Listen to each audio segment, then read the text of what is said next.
Hello students, this is your online class from उड़ान public school. आज हम class 6 का हिंदी का चैप्टर नंबर 4 पढ़ेंगे, जिसका नाम है अभिनंदनीय भारत। पार्ट 4 अभिनंदनीय भारत। हे जन्मभूमि भारत, हे कर्मभूमि भारत, हे वंदनीय भारत, अभिनंदनीय भारत। कवि इस पाठ में हमारी भारत भूमि के बारे में बता रहा है। कवि कह रहा है कि हे जन्मभूमि भारत, हे कर्मभूमि भारत, हे वंदनीय भारत, अभिनंदनीय भारत। कवि कह रहा है कि हे हमारी मातृभूमि भारत, हे हमारी कर्मभूमि भारत और हमारी वंदनीय भारत और अभिनंदनीय भारत, जीवन सुमन चढ़ाकर आराधना करेंगे। हम तेरी चरणों में फूल चढ़ाकर तेरी आराधना करेंगे। तेरी जन्म जन्म भर हम वंदना करेंगे और हम तेरी जीवन भर वंदना करेंगे और हम तेरी सदा जीवन भर पूजा करेंगे। महिमा महान तू है, गौरव निधान तू है, तू प्राण है, हमारी जननी समान तू है। मतलब कवि कह रहा है कि जो हमारी महिमा है वो भी तू ही है और हमारा गौरव निधान भी तू ही है। तू ही हमारी जन्मभूमि है और तू ही हमारे प्राण है और तू ही हमारी माता के समान है। तेरे लिए जिएंगे, तेरे लिए मरेंगे।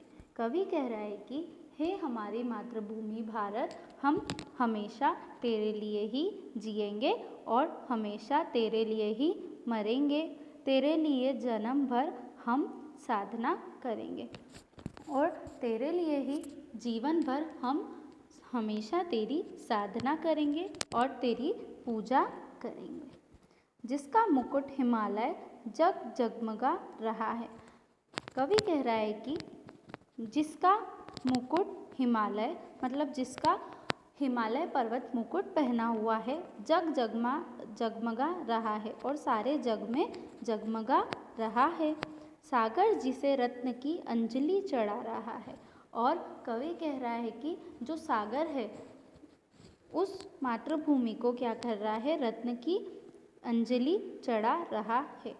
वह देश है हमारा, ललकार कर कहेंगे। और हम ये चीज़ कहेंगे कि जो ये भारत देश है वो हमारा देश है, उस देश के बिना हम जीवित नहीं रहेंगे। और कवि कह रहा है कि हम हमारे भारत देश के बिना जीवित नहीं रहेंगे। जो संस्कृति अभी तक दुर्जय सी बनी है। कवि कह रहा है कि हमारी जो भारतीय संस्कृति है वो आज भी बनी हुई है, जिसका विशाल मंदिर आदर्श का धनी है। और कवि कह रहा है कि जो भारत भूमि का मंदिर है वो क्या है, आदर्श का धनी है। उसकी विजय ध्वजा ले हम विश्व में चलेंगे और उसी की ध्वजा लेकर हम पूरे विश्व में हमारी भारत भूमि का क्या करेंगे, गुणगान करेंगे। संस्कृति सुरभि पवन बन हम कुंज में बहेंगे। और कवि कहता है कि हम भारत की संस्कृति बनकर कुंज में बहेंगे और सदा हमारे भारत भूमि की अर्चना करेंगे। शाश्वत स्वतंत्रता का जो दीप जल रहा है। कवि कह रहा है कि जो हमारी स्वतंत्रता का दीपक जल रहा है, आलोक का पथिक जो अविराम चल रहा है, और जो आलोक का पथिक है अविराम वो चल रहा है, विश्वास है कि पल भर रुकने उसे न देंगे। और कवि कह रहा है कि हमें अपने ऊपर पूरा भरोसा है कि हम उसे कभी नहीं रुकने देंगे। उस ज्योति की शाखा को ज्योतित सदा रखेंगे और हमारी जो उस दीपक की ज्योति को हम हमेशा चलने देंगे और हमेशा हम हमारी भारत भूमि की रक्षा करेंगे। शब्दार्थ। जन्मभूमि। जन्मभूमि का अर्थ होता है जहाँ हमारा जन्म हुआ हो। फिर है कर्मभूमि। कर्मभूमि का अर्थ होता है जहाँ हम कर्म करते हुए जीवन जीते हैं। फिर है वंदनीय। वंदनीय का अर्थ होता है पूजनीय। फिर है सुमन, सुमन का अर्थ होता है पुष्प, पुष्प मतलब फूल। फिर है आराधना, आराधना का अर्थ होता है पूजा या प्रार्थना। फिर है जननी, जननी का अर्थ होता है जन्म देने वाली मतलब माता। फिर है दुर्जय, दुर्जय का अर्थ होता है जिसे जीतना कठिन हो। फिर है सुरभि, सुरभि का अर्थ होता है सुगंध। फिर है शाश्वत, शाश्वत का अर्थ होता है अमर या सनातन। फिर है आलोक, आलोक का अर्थ होता है प्रकाश। फिर है शिखा, शिखा का अर्थ होता है प्रकाश की लौ। फिर है अर्चना, अर्चना मतलब प्रार्थना। सही जोड़ी बनाइए। कर्मभूमि भारत, मुकुट हिमालय, संस्कृति सुरभि, ज्योति शिखा। रिक्त स्थानों की पूर्ति कीजिए। यहाँ पर कुछ रिक्त स्थान दिए हुए हैं, उसे भरना है। पहला है जीवन सुमन चढ़ाकर आराधना करेंगे।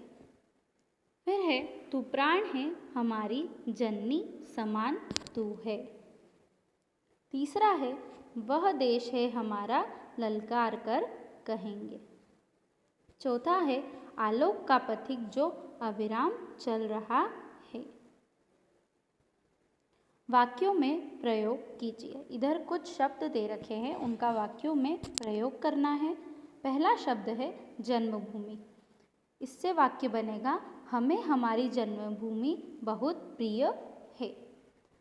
फिर दूसरा शब्द है स्वतंत्रता, स्वतंत्रता से वाक्य बनेगा स्वतंत्रता सभी चाहते हैं। फिर है तीसरा शब्द साधना, साधना से वाक्य बनेगा कोई भी काम बिना साधना से के नहीं होता है। चौथा शब्द है दीप, इसका वाक्य बनेगा मंदिर में दीप जलाया गया। फिर पांचवा शब्द है आलोक, आलोक से वाक्य बनेगा इस कविता के आलोक में सब तत्व फीके हैं। हिंदी मानक रूप लिख लिए। कुछ शब्द दे रखे हैं, उनके हिंदी मानक रूप लिखना है।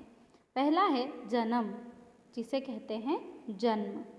फिर है रतन, जिसे कहते हैं रत्न। फिर है कर्म, जिसे कहते हैं कर्म। फिर है धर्म, जिसे कहते हैं धर्म। फिर है प्राण, प्राण जिसके कहते हैं प्राण। फिर है चरण, चरण को कहते हैं चरण। फिर है प्रवीण, प्रवीण को कहते हैं प्रवीण। पर्यायवाची शब्द लिखो। कुछ शब्द दे रखे हैं, उनके पर्यायवाची शब्द लिखना है, मतलब समानार्थी शब्द लिखना है। पहला है सागर, सागर का पर्यायवाची शब्द होता है समुद्र और सलील। फिर है पवन, पवन का पर्यायवाची शब्द होता है वायु और समीर। फिर है जग, जग का पर्यायवाची शब्द होता है संसार और दुनिया। फिर है जननी, जननी का पर्यायवाची शब्द होता है माया माता। फिर है सुमन, सुमन का पर्यायवाची होता है फूल या पुष्प। धन्यवाद।